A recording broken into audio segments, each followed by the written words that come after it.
Hey, I'm Jade Dempsey, and this is Turn It Up Tuesday for Backline Beat, where every week I'll give a new album recommendation and a little history behind the album. It could be about the making of the album itself, maybe some personal history with it.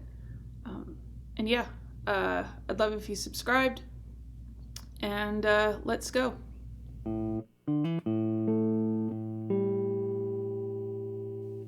A year after forming, Pearl Jam released their debut album, 1991's 10. The name comes from NBA player Baron O'Shea Blaylock, or Mookie Blaylock, which was actually the band's name before they switched it to Pearl Jam after signing with Epic Records. The album stayed on the Billboard 200 for nearly 5 years, and in that time it went 9 times platinum, and has so far sold 15 million copies worldwide.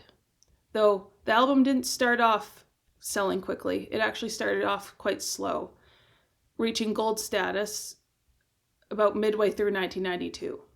But it had legs and continues to find its audience, even today.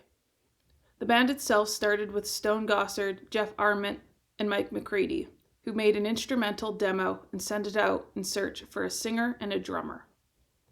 The demo made its way from Seattle to California and into the hands of Red Hot Chili Peppers' Jack Irons, who put it in the hands of Eddie Vedder in San Diego.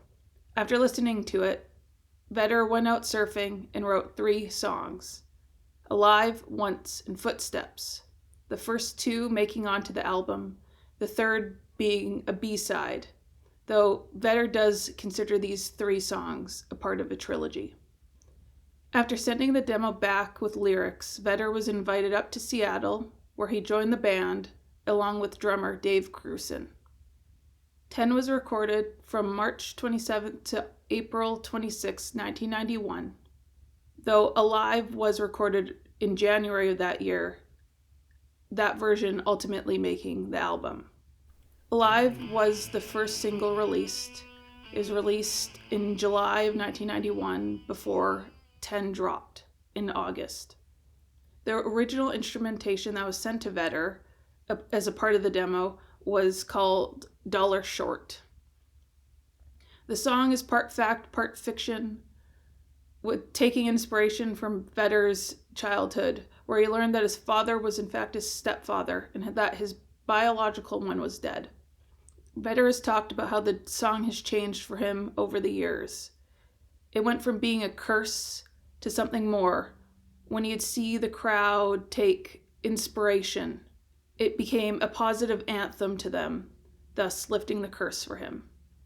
A month and a half after Alive was released, the album was, on August 27th. In 1992, the band released 3 singles: Even Flow, Jeremy, and Oceans. The first to come out that year was Even Flow, which the band unanimously believes is the worst recorded song on the album, believing they were never truly able to nail it the way the song deserved. Ament stated, "It was the best song we got the worst take of on the album." Whilst touring, Gossard invited friend Jeff Taft out to record one of their shows in Seattle. Luckily, they did, because they hated the original music video for Even Flow. So when they went to the record label who wanted to release the original, they were able to cut together a music video from footage Taft shot at their show. According to Nielsen Music, Even Flow was the 5th most song played from 2010 to 2019. It wasn't until 2018 at a show at then Safeco Field in Seattle that Vedder talked about the meaning of the song. He wrote it about a man he befriended, a homeless vet named Eddie. Eddie never got to hear the song or know that he was a part of it, having passed away while the band was on tour in Europe. The next single released was Jeremy. The song was written about a boy Vedder read about in the Dallas Morning News. The boy was Jeremy Wade Dell. He was 15 years old when he committed suicide in front of his class. In the video, they showed that, They showed the gun going into the boy in the video's mouth and pulling the trigger. But MTV wouldn't allow it and censored that portion, which ended up giving a whole new meaning to the song and the video itself, with many believing the song was about a school shooter.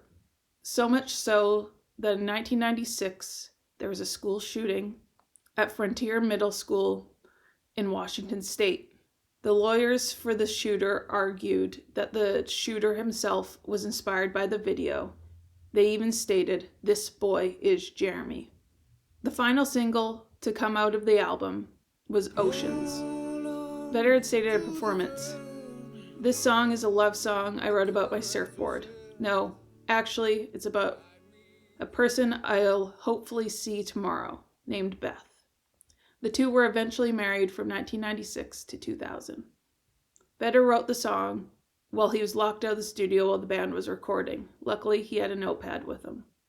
Two unusual instruments were used in the recording of the song. One, a pepper shaker, and two, a fire extinguisher, played by mixer Tim Palmer. He stated, "The reason I used those two items was purely because we were so far from a musical rental shop and necessity became the mother of invention." While the album was a grunge and alternative rock anthem to many, the band were criticized as sellouts, most notably by Nirvana frontman Kurt Cobain, who called them such, even stating, "I just have always hated their band."